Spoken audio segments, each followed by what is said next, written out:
In a world where legends rise and fall with every punch, where the roar of the crowd fades, but the stories live on. This is where those stories are told. This is Talkin' Boxing with Billy C. From the blood, the sweat, and the glory, to the controversies, comebacks, and knockouts, we go behind the ring, no fluff, no hype, and definitely no BS. Just the truth behind the fight game. And we've been doing it for over 2 decades. A podcast pioneer, now a Hall of Famer. Great. What's that ego gonna be like? And next, the comeback kid. Wait, isn't he like 90 or something? Shut up, he'll hear you. The reigning, defending, undisputed, heavyweight champion of boxing broadcasting. It's Talkin' Boxing with Billy C. And it's on now.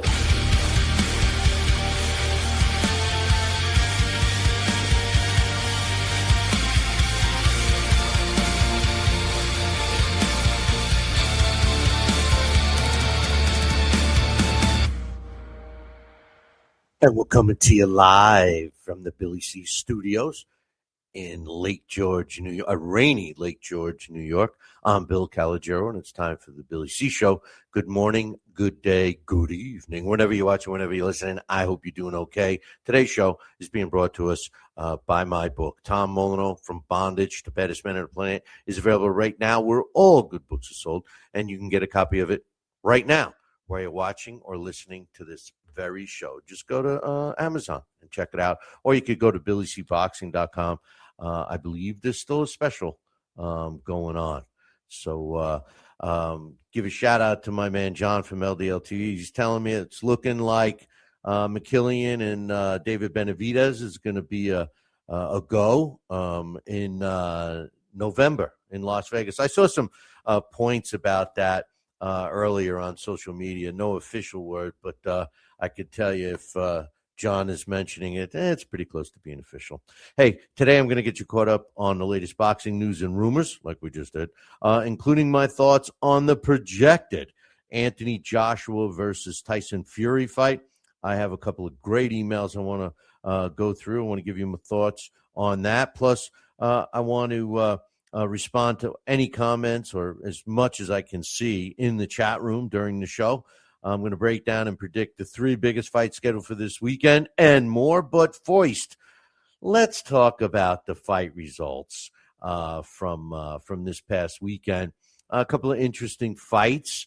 First and foremost, Tyson Fury returned to the ring for his second tune-up fight, because if you recall, when he came back, he had a tune-up fight. So, and this was quite the tune-up fight against Moritz Wach.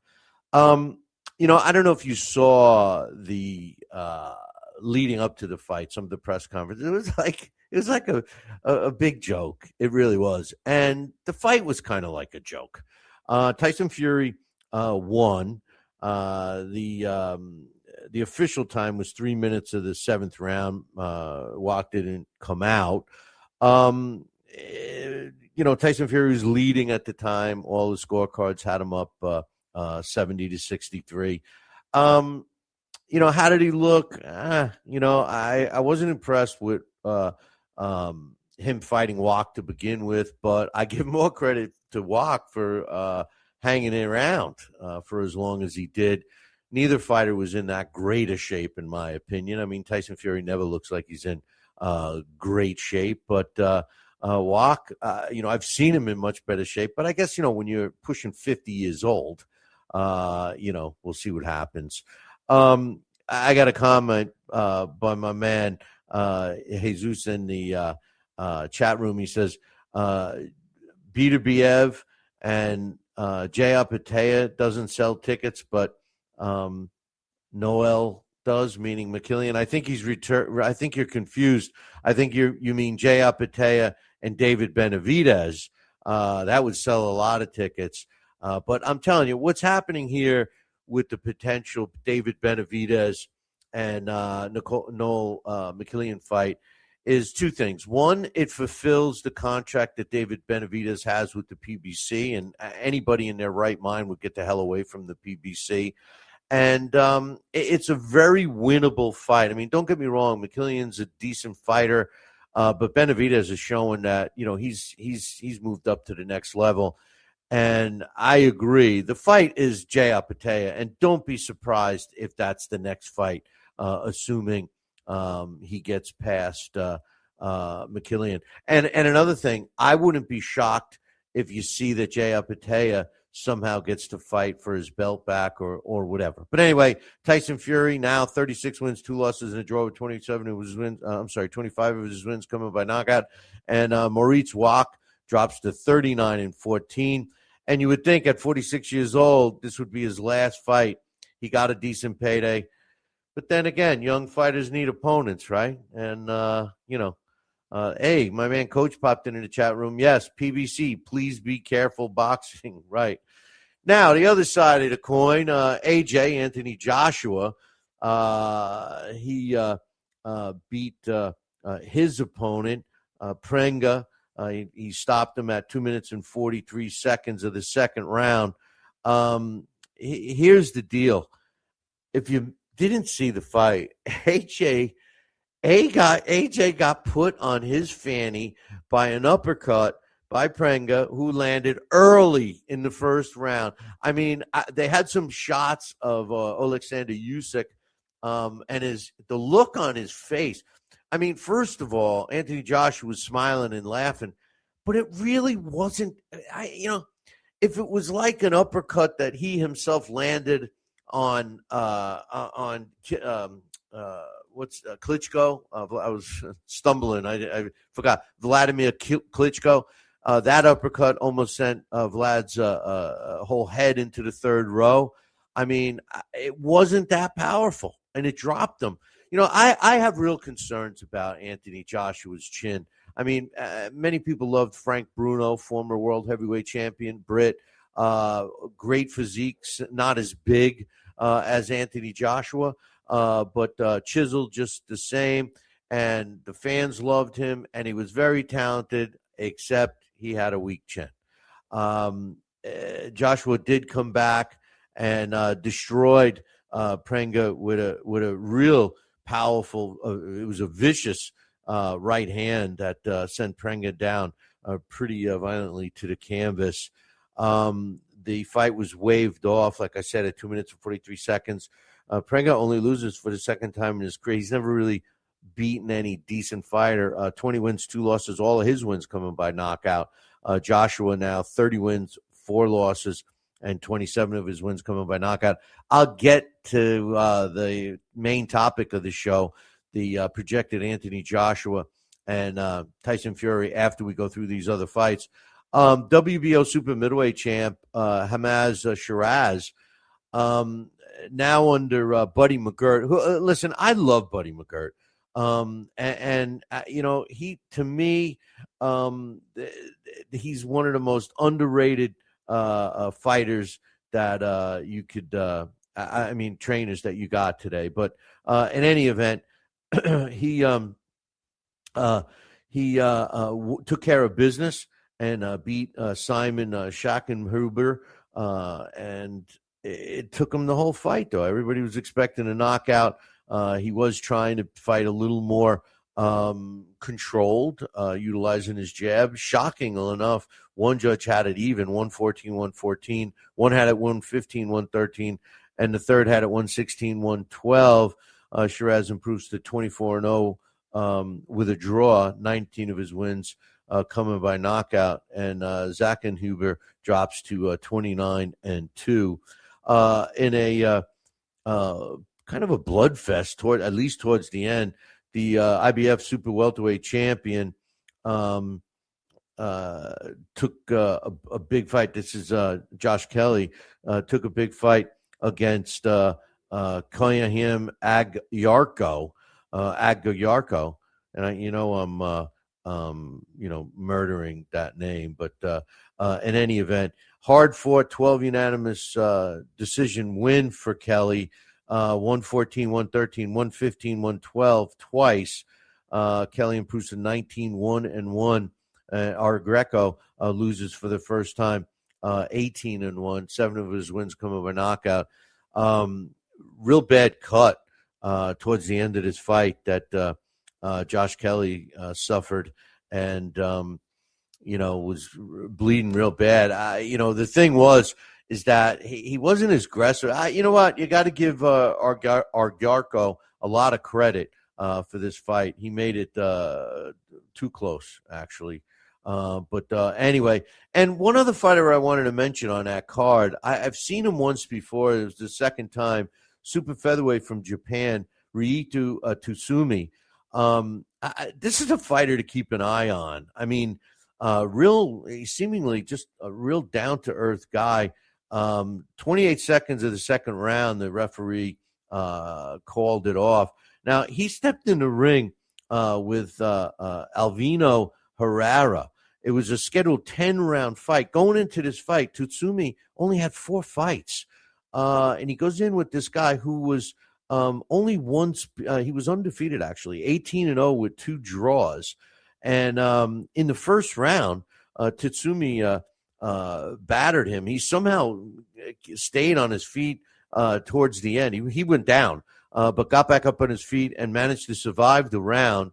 And like I said, Tutsumi knocked him out 28 seconds into the second round.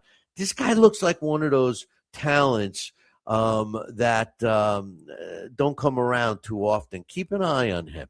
5-0 now. Very fluid fighter. He's got some pop. He's aggressive, elusive, punches from all angles, but he's aggressive. He engages. I really liked what I saw. And coach is making sure I know that he had a great amateur career. My man Bruce is saying that nose is going to take months to heal. He's referring to the Josh Kelly. Yeah, it was a bad gash, man. Wasn't quite as bad as Tim Tszyu was bleeding when he fought the towering Inferno, Sebastian Fundora. But speaking of Tim Tszyu, he fought Errol Spence Jr. I picked Errol. I was the only fight I lost. I'll get to in a minute, but I picked Errol to lose this fight against Tim Tszyu. And let me tell you, if you watch the fight, Tim Tszyu is probably not even at the peak where he was. But the truth of the matter is that Errol Spence he looked terrible. He looked terrible. And I just, I'm glad he's not fighting anymore. Everybody thought that he was going to come out and win. He was the favorite in this fight. His team was awfully cocky with some stuff leading up to it, but he got beat up bad. He really did. It looked like every shot hurt him. I give him credit. He hung in there. But it went the distance. The scores 118, 110, 117, 111. Twice, given Tim Tszyu the win. He improves to 28-3, and Spence only loses for the second time. He got battered by Terrence Crawford, and I wouldn't say he got battered, but it was close. He took a beating. He's 28-2, 22 knockouts. He has announced that he's retiring. He's 36 years old. I hope he really does retire. He the injury that he sustained to his leg really looked like it was affecting him. He couldn't move. I'm surprised they didn't realize that in sparring, or they probably did and decided to go through with the fight. I'm sure they made a pretty penny with the fight. It was in Tim Tszyu's hometown, in his country, in Australia.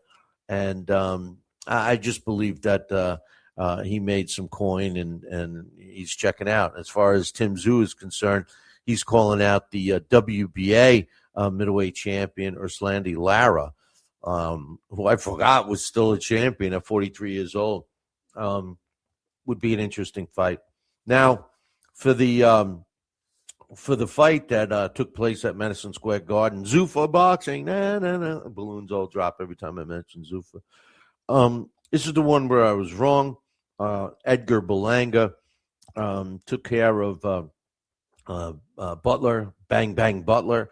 And Steve Butler, I mean, he's got a lot of heart, but the official time of the tackle was 1 minute and 14 seconds of the seventh round, and Berlanga improves to 24-2 with 19 knockouts. I don't know if you saw it or not, but the referee, when he stopped the fight, he dove on top of Butler and literally landed on top of him.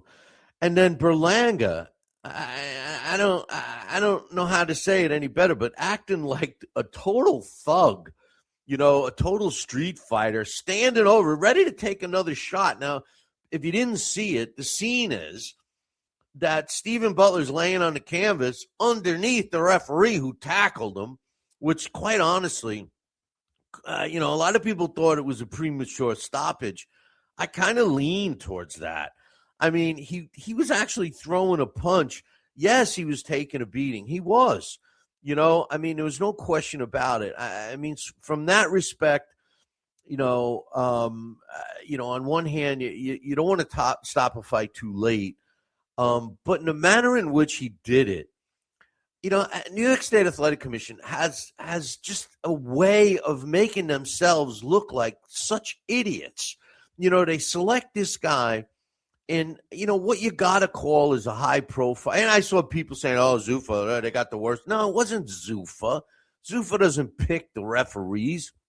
The New York State Athletic Commission picks the referees, and they picked that guy who clearly didn't know what the hell he was doing, or whether you want to say he lost his footing or what. I mean, you don't rush in and grab a fighter and start pushing him backwards. You don't do it. You stand in between the fighters, yes, and he was bigger than both of these guys. He stands in between them, and if Berlanga tosses him out of the way and goes after Butler, you disqualify him. I mean, when a referee stands in between two fighters, the fight's over. The fight's over, or something's happening. I mean, if he stands between them or points between, the action stops. We know that, right? The action has to stop. But the theatrics that took place, the grabbing and the tackling, and it was just pathetic. It was just pathetic. Hey, a quick note without really getting into, the actual results, but another successful BKB, bare knuckle boxing event that took place in London over the weekend. The Vargas brothers, the kids of Fernando, were both in it. They're drawing some people, and the guys that are in it seem to be loving it. I don't know. But Tyson Fury against Anthony Joshua. Okay. This fight looks like it's going to happen. We saw the preliminary fights, 2 paydays by these guys, both fighting, turning out to be less than stellar opposition, which I don't think that shocks anybody. So now we say to ourselves, okay, we look at Anthony Joshua's last 2 fights. I mean, Jake Paul and this guy, right? What are his last 2 fights? And Tyson Fury, 2 tune-up fights. Maurice Wack explains it all. And now they're heading towards a showdown, big money grab for both fighters. Most likely will take place in the UK. That's under discussion now. I think it's a big fight anywhere, and we all know the UK follows their fighters. So even if for some reason it wasn't in the UK, which makes no sense because they could sell out, the arena, 100,000 people, 60, 70,000 people easily. So I don't know. But I believe this fight was 5 years too late. I mean, some notable fights to keep in mind. I mean, I'm going to say Mike Tyson only because, I was such a big fan. But Mike Tyson and Evander Holyfield, that fight they were talking about that. They were heading for a showdown before Mike Tyson went to jail. And then when he went to jail, he lost those years. and came out, and then he had the big fights that he should have had before. They should have made him. That one you could make the argument of Lennox Lewis earlier on. He ended up fighting these guys well out of his best condition, and we all know how what had happened. The other one, what about Floyd Mayweather, Manny Pacquiao? That's another one. At least 5 years. By the way, I'm talking about the original one. All right. I mean, now it's at least 5 years too late. Those guys were going. People wanted to see it. People were begging to see it. Well, Tyson Fury and Anthony Joshua. The end result. My point is the end result of waiting too long is we never get to see the best of the fighters. When Mike Tyson fought Holyfield and Lewis and those guys, phase 2 after jail, we didn't see the best version of Mike Tyson. We didn't, and with Mayweather and Pacquiao, we didn't see the best version of either one of them. And add the injury to Manny Pacquiao, and it just made it worse. So, you wait all this time, you marinate the fight, so to speak, and then it's anticlimactic. I hope that doesn't happen with Tyson Fury and Anthony Joshua. This fight was hot years ago. Hey, listen, do you remember when even Deontay Wilder, who I think is, you know how I feel about him, he and Anthony Joshua, they were on a collision course. They were offered, remember at the time, $100 million, and the fight didn't materialize. They waited too long. Now, who the hell wants to see it? No, listen, we're going to see Usyk fight Wilder. That's what's going to happen. You're going to see Usyk fight Wilder on a Zuffa card. I'm telling you right now, that's what you're going to see.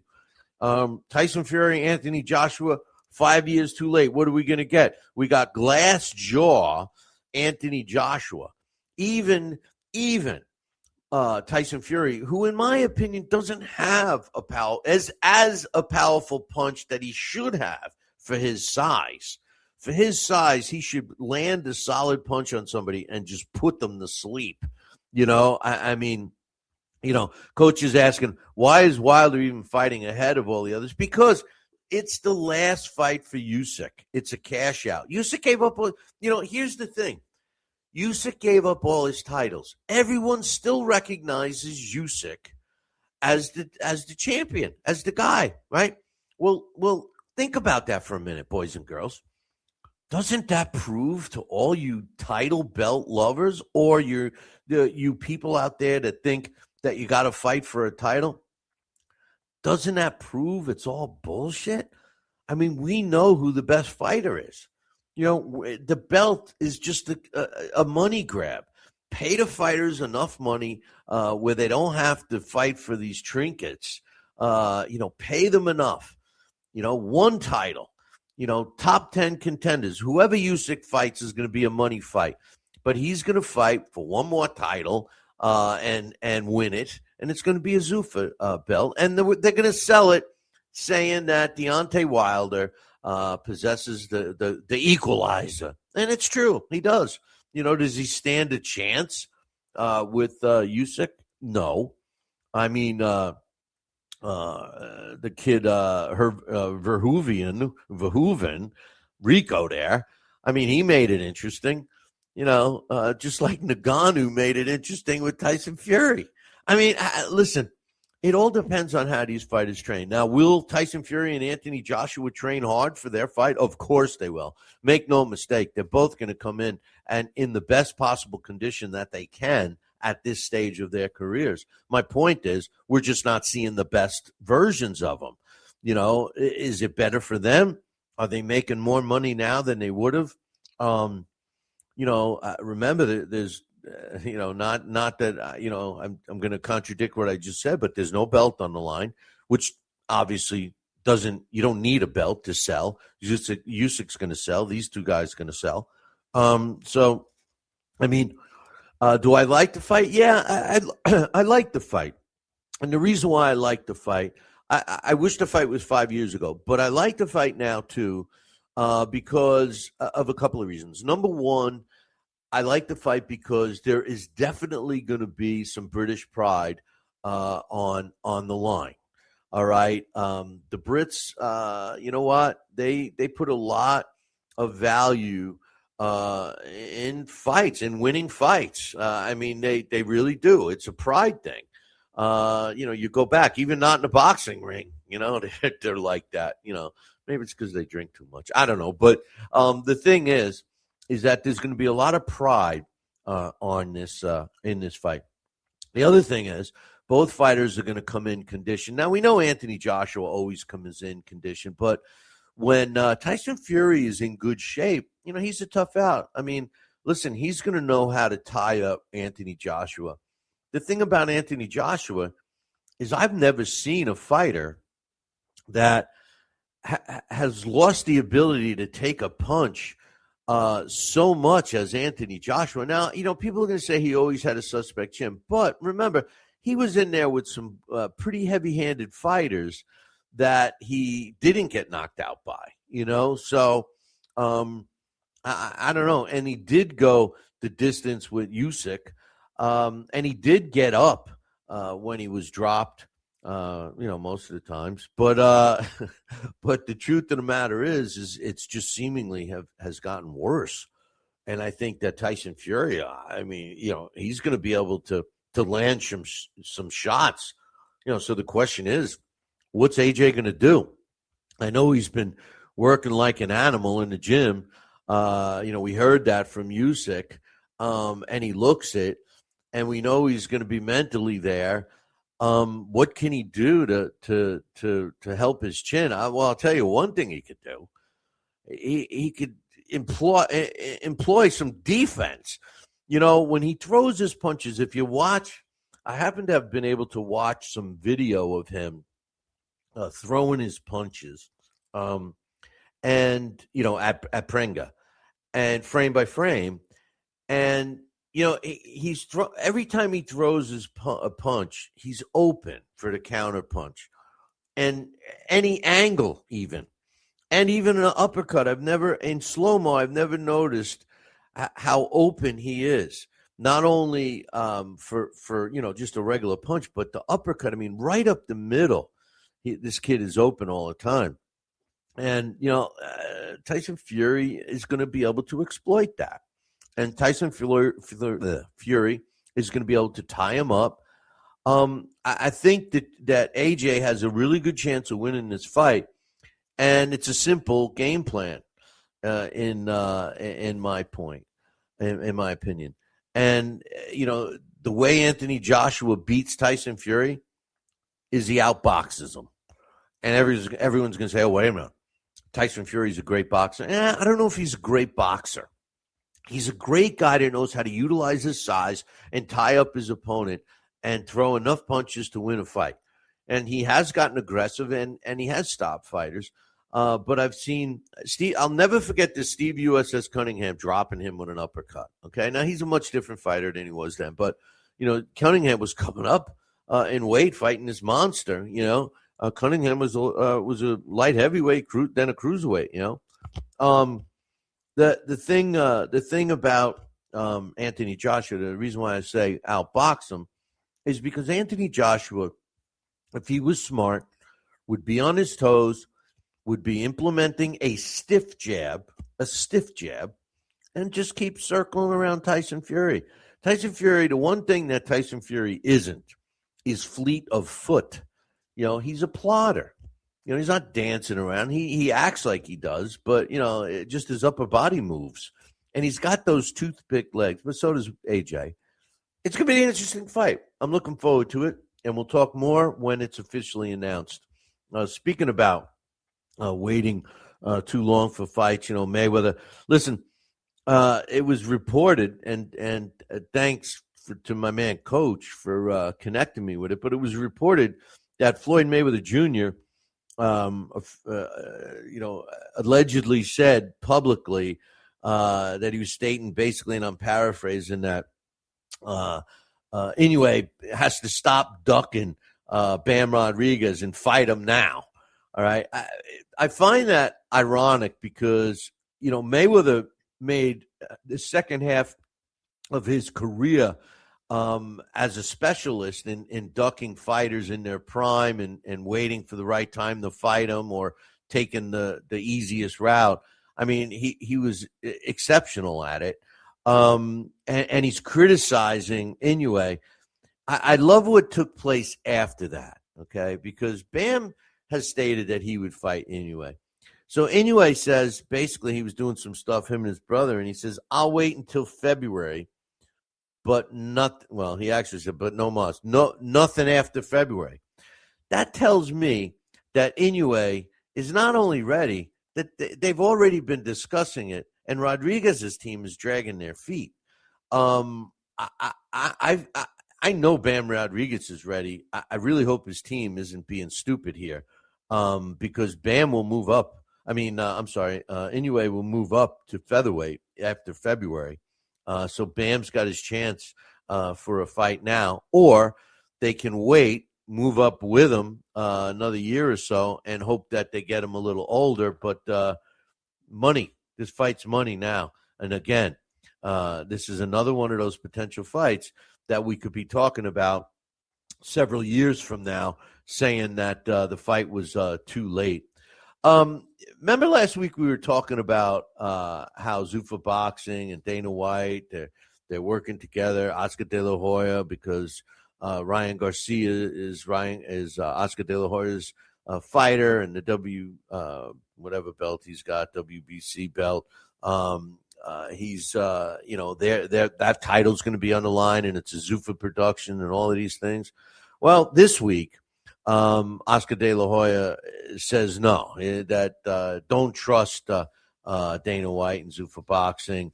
And I'll tell you something he did say. He was saying that, he was talking shit about everything about them and about the broadcast. He was saying that the Zuffa cards aren't that great. I disagree with that. What Zuffa is doing is they're not trying to say they're putting on big name, huge fights every week. The Berlanga Bang Butler fight, I think the Edgar Berlanga and Stephen Bang Butler fight was, to me, it was like an ESPN, what ESPN used to do, like a main, their main card. They're entertaining fights with fighters that are in the conversation, and I think it's going to evolve into the bigger fights as the fighters get better and better. But anyway, Oscar's talking smack, but he's saying, in addition, he goes, I'm unimpressed with Zuffa's boxing announcers. I got to be honest with you. Me neither. Listen, here's the strange thing. First of all, y'all know that I'm a Zuffa fan. I have faith that Zuffa is a close and a viable shot at making boxing competitive the way we want to see it. And then how it evolves after that, I think you'll see everybody playing nice. But because you're always going to have managers and stuff like that. But considering the broadcasters, considering the guys, not the talent, you got Joe Tessitore, you got Andre Ward, and you got my man Max Kellerman. All right. Now you look at all three of those guys one at a time, and it sounds like you got a really fantastic crew. Now Joe Tessitore I don't know if you've ever watched him call college football, or any football, by the way. He's probably second to none by the way today's standards are. He knows the game, and he's good.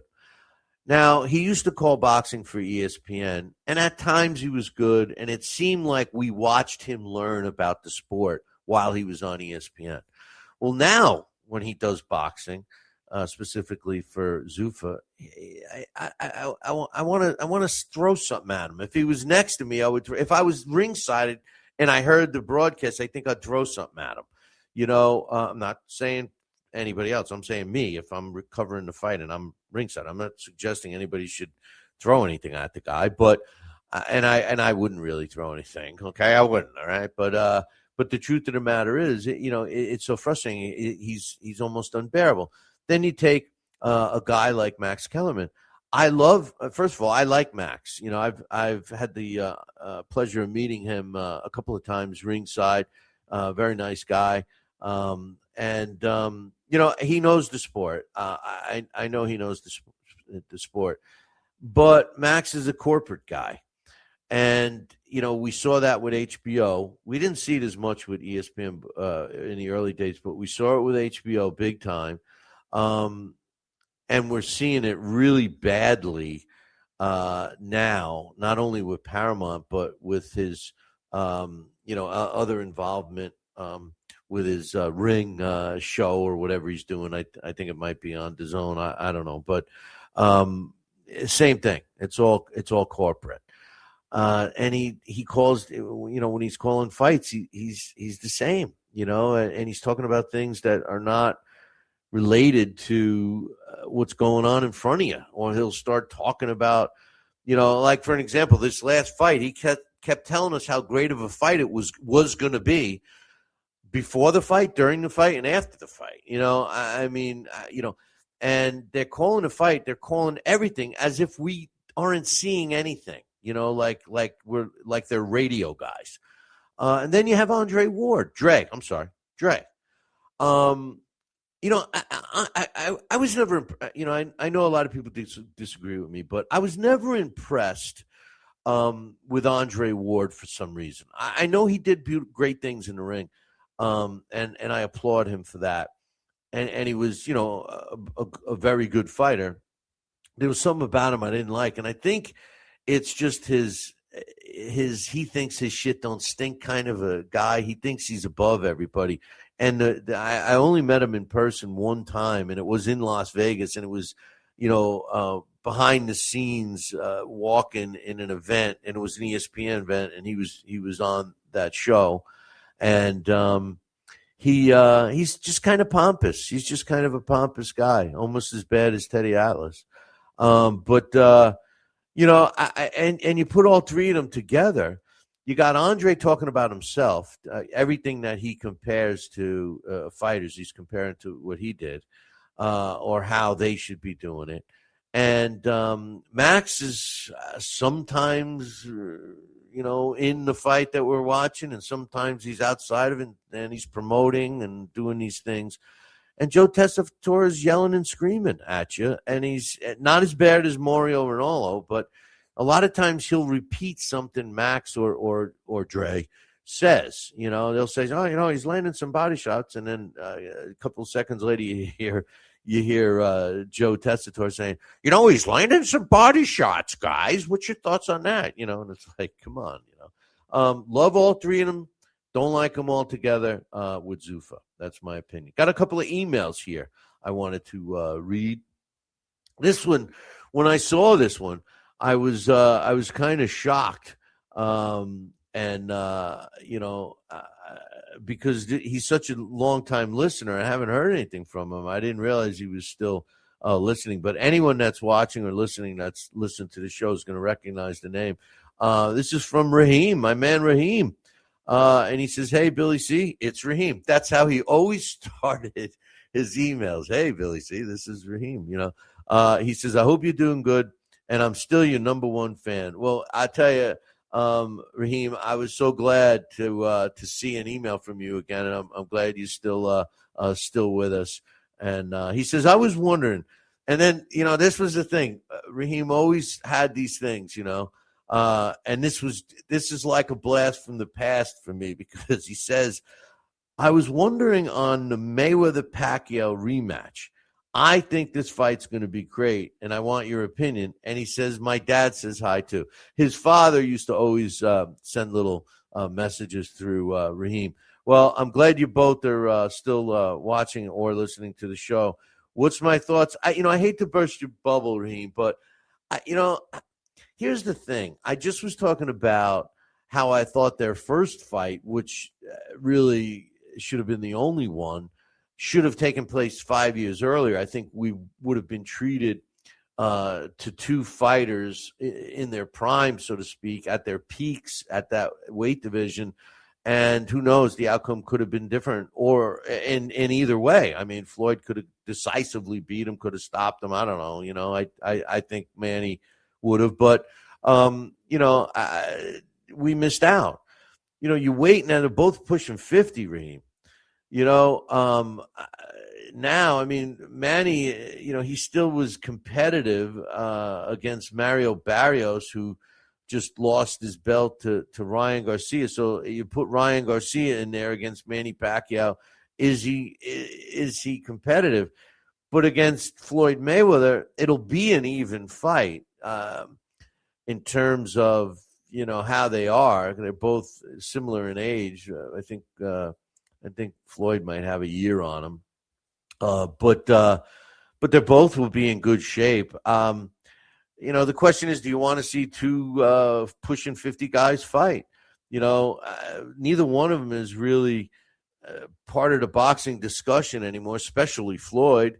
He tries to get in. There's always talk about him being the best and all of these things, but that's all promoted by him. I really don't think people in the know, at least people I know, that know the sport of boxing, don't think he's as great as he thinks he is. He was a great fighter in his time, no question. But whatever. But hey, I appreciate the email. Glad to see you still with us, Raheem.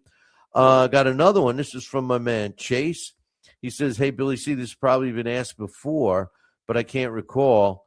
I'm gonna just before these. I have a tendency to."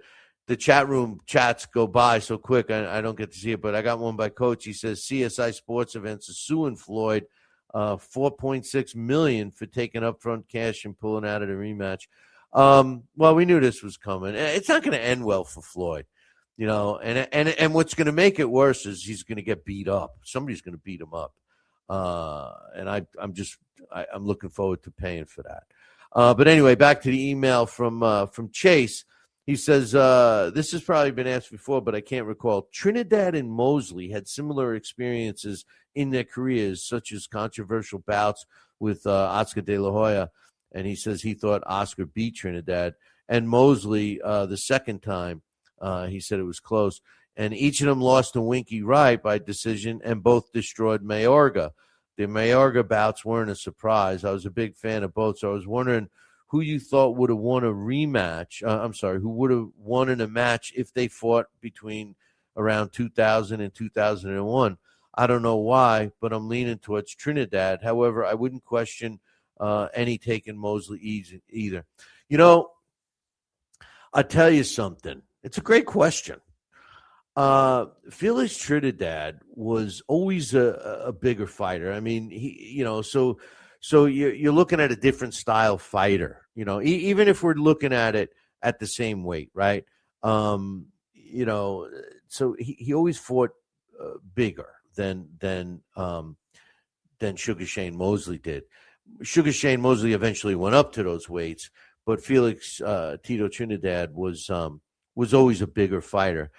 But in this particular case, we're looking at it in the year 2000, 2001. If this fight took place then, even knowing that Sugar Shane, because listen, let's face it, at lightweight, Sugar Shane was a Hall of Fame fighter, just at lightweight, let alone all his success at the other weights. But he was virtually unbeatable. He was such. If you never saw him fight at lightweight, go back and watch him. I mean, this guy was unbelievable speed and accuracy. I loved watching him fight. He was one of my favorite fighters at the time. Tito had some skill, but I'll tell you something. If we're looking at this fight and we're looking at total skill level, I would say Sugar Shane would have beat Tito in that time, 2000, 2001. I really do. Mosley was still a pretty tough out, and as we saw throughout Trinidad's career, the types of fighters he did lose to were hand speed fighters with some pop, fighters that had some movement, basically. So yeah, I would have picked Sugar Shane in that one. But like you said, Chase, I can't argue with taking Trinidad either. Trinidad was a great fighter. But uh, love it saying, given Mayweather's money troubles, nobody's going to ever see the money. I'll tell you who's going to see the money with Mayweather's money trouble is the IRS. They're going to get their money. Look what they did to poor Joe Louis. I mean, all right, we got some fights coming up this weekend. There's 3 that I'm actually going to be talking about. To be honest with you, the boxing world right now, slow week, man. It's going to be slow for the next couple of weeks. I mean, unless some major things happen. I would love to be talking about a lot of the young fighters that, people don't know. But then, I get these emails. I get people on social media that, they don't want to hear it. They want to hear about, so I mix it in. And this weekend's selections of the fights I'm going to watch and predict are as follows. The first one I'm going to talk about is the Mark Chamberlain versus Pierce O'Leary fight. This is in the super lightweight division, junior welterweight, if you will. Mark Chamberlain is an exciting fighter. If you recall, this was one of Turki Al-Rashid's favorite fighters in the beginning when we first met, Turki Al-Rashid when he first busted out onto the scene. Well, one of his fighters he liked was this cat, Mark Chamberlain. He's challenging Pierce O'Leary, who's the IBO World Super Lightweight Champion. Mark Chamberlain is ranked number 30 by the computer, but wait, he's ranked number 12 by the WBC. He's not ranked anywhere else. WBO, IBF, WBA, Ring, ESPN. The IBO computer, they have him ranked slightly lower, which is at number 32. His record, 17 wins, 1 loss, 12 of his wins coming by knockout, and he's got 1 draw. His one loss came at the hands of Josh Padley. Now, you remember Josh Padley, he's an exciting fighter from the UK. That took place in September of 2024. That's his 1 loss. Now, his draw was in his last fight when he fought Jack Rafferty in August of last year. And Jack Rafferty, he's another one of those Brits that are exciting to watch. So, these are the guys, and I'm trying to show you the chain, who fought who. I think you've seen Josh Padley fight, and if you haven't seen Rafferty, check him out. This guy, Mark Chamberlain, is 27 years old. He's a southpaw. He's a knockout guy with his 17 wins, 12 by knockout. That's about a 71% knockout ratio. His best wins, well, out of his 17 wins, I picked 2 of them, and they both took place in 2024. In March of 24, Gavin Gwynn was stopped by Chamberlain in the 4th round, and he also fought Joshua Wahab in May of that same year. He was 23-1 going into that fight, and he was blown out in 1 round. And then he had the loss to Josh Padley. He had a win against, let me get a win guy. And the Jack Rafferty fight was a draw. And Rafferty's a no slouch fighter. He's an exciting fighter. He's he's still pretty young. You're going to see him more, but he steps in the ring with Pierce O'Leary. I keep saying today for some reason. Why? Pierce Big Bang O'Leary, Irish fighter. The computer has him at number 11. He's undefeated at 19-0 with 11 of his wins coming by knockout. He, like I mentioned before, he's the IBO World Junior Welterweight Champion. The computer has him at 11. WBC has him at number 7. The IBF has him at number 10. The Ring has him at number 10, but he's not rated by ESPN, the WBO, or the WBA. He, too, is a young fighter, 26 years old. He's got 3 wins on his record that stand out to me. Kane Gardner back in 2023. In 2024, he beat by stoppage, 9th round stoppage, Hovhannes Martirosyan, which he was under Martirosyan. He handed Martirosyan his first loss in 2024, ninth round stoppage. That was a big fight for O'Leary, and he also beat Maxie Hughes this year in March. Stopped him. Maxie is a pretty decent fighter as well. I like this fight. It's the big thing about that is going to be the southpaw against the orthodox fighter. I really believe that both of these fighters are equal. I think this is, despite the rankings and stuff, I do believe that this is going to be an entertaining and tough fight. I'm picking Pierce O'Leary to win this fight, but I'm 50-50 on it. I could pick Chamberlain and still feel good. Right now I'm picking the Irish lad. So Pierce O'Leary in that one. The next one is a championship fight. Raymond, Big Ray. No, Raymond Muratalla. He's the IBF World Lightweight Champion. He's fighting Robinson Consejo. Consejo is challenging for the title. Consejo is 21 wins, 10 of his wins coming by knockout. He's got 3 losses and 1 draw. His 3 losses, in September of 21, he lost to Oscar Valdez. He lost to Shakur Stevenson in 2022 and to Oshaki Foster in November of 24. That was he had beat him before, but I'll get to that. So he lost to 3 top-notch fighters, and he was never stopped. He had a draw against Emmanuel Navarrete. So he's been in there with some really good fighters. There's no question about it.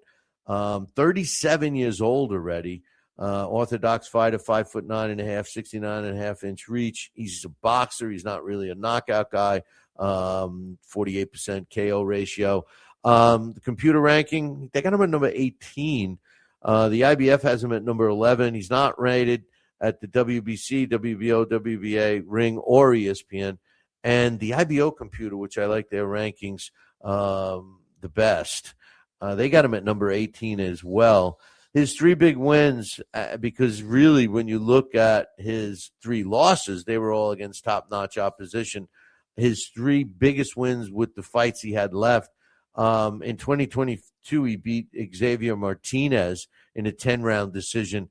And he beat, like I mentioned, he had lost a close fight to Oshaki Foster in November of 2024. But in July of 2024, he had beaten Oshaki Foster with a split decision, 2 really good fights. And then after that second Oshaki Foster fight, he fought Jan Rondon and knocked him out. Rondon is a tough fighter. So yeah, I mean, he's been in with some tough fighters, and he's come up short with the elites, or better than average fighters.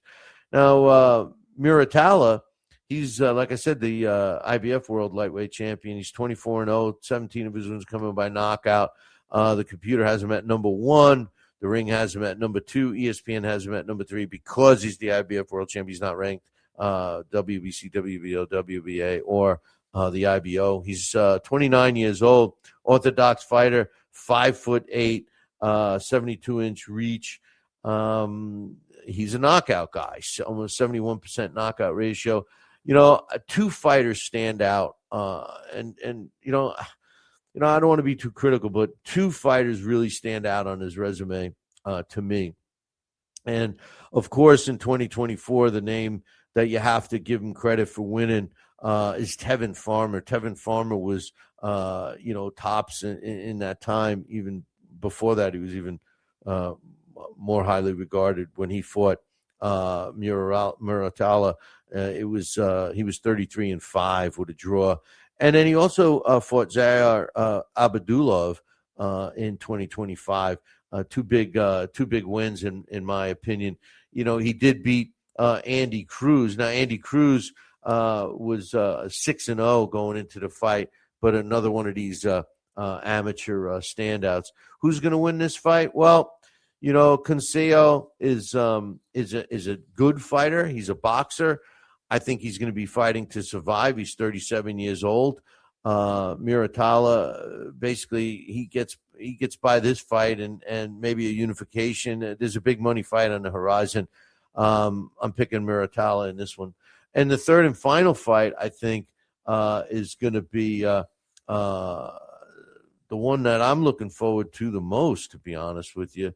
William Zapata is taking on Lamont Roach. The WBC World Lightweight title is on the line. It's a vacant title, so these two guys are going to be fighting for it. Zepeda, I love watching this guy fight, man. He's 33-1, 27 of his wins coming by knockout.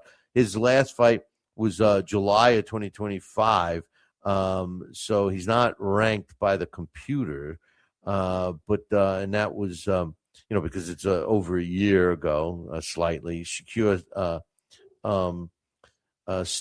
Stevenson is who he lost to. So, you've heard of him, Shakur Stevenson. Yeah, so that's who he lost to in his last fight. WBO has him at number 3. He's not rated by the WBC, WBA, or IBF, but the Ring has him at number 3. ESPN has him at number 5, and the IBO computer, they got him at number 1. 81% knockout ratio. He's a southpaw, 5'9", 69.5-inch reach. He too beat Tevin Farmer twice, and he also beat Giovanni Cabarra, Maxie Hughes, Mercito Gesta, and Jojo Diaz. He's got some big wins on his record, but his one loss at the hands of arguably one of the top fighters out there today in Shakur Stevenson. Now he steps in the ring with Lamont Roach, 25 wins, 10 coming by knockout, one loss against Jamel Herring way back in 2019. His last 2 fights, he's got 3 draws. His last 2 fights were both draws. His first draw was in 2018 against Orlando Cruz, but his last 2 fights, December of 2025 against Isaac Cruz, and in March of 2025, Tank Davis. The computer has him at number 9, the WBC at number 2, the WBO at number 3. He's not ranked anywhere else. The IBO has him at number 8. He's 30 years old, 5'7", 68-inch reach, which is a 2-inch disadvantage. He's not a knockout puncher at 40%. His big wins, really, everybody remembers the Gervonta Tank Davis fight, which ended in a draw.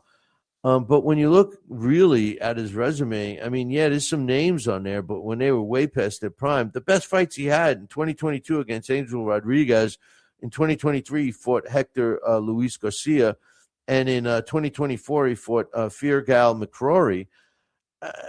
Aside from that, he got the draws.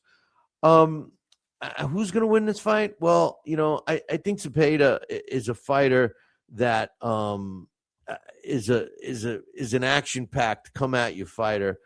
I see him overwhelming Lamont Roach. Tank Davis, he was fighting. He doesn't fight the way he used to. He doesn't engage as much. He likes to counterpunch. He waits a little longer. And I think Lamont, and I think he took Lamont Roach lightly. I don't think you're going to see Zepeda have much trouble. I think he's going to win this fight. I think he's going to stop Roach. That's what I think. So we'll see what happens. Those are my picks for the week. We got my man Coach in the chat room saying the boxing guards looking Roach loss to kill any Tank rematch. I don't think you're going to see Tank Davis fight Lamont Roach. Lamont Roach is, like I said, he took him lightly. They walked away the way they did. Tank Davis is looking to get out of the sport. He just wants to get a big payday. He's got to fight a big name. There's not going to be big money in a Lamont Roach fight, in my opinion. So I don't know. I could see Segura get in a big fight should he beat him. I'd see that, win over Roach. Yeah, he's saying he got robbed of a world title. Yeah, he might have. Listen, I'm still, to be honest with you, I'm still of the advantage that you have to decisively beat the champion. These squeak out wins, split decision, majority decisions, all of these for a fight that's a championship fight. I don't know. I think the champion should deserve. Now, don't get me wrong. I don't think that they should be awarded gifts by any means. But I don't think it should be the other way around. I don't think you should give mercy rounds to the opponent. But in any event, well, listen. Glad you could join us. Slow week as far as I'm concerned. Tyson Fury, Anthony Joshua. I do like the fight, but I do believe it's 5 years too late. But any event, hey, listen. Thanks for tuning in. Just make sure you tune in next week, same bad time, same bad channel. Until then, I'll leave you with this. Ciao, baby.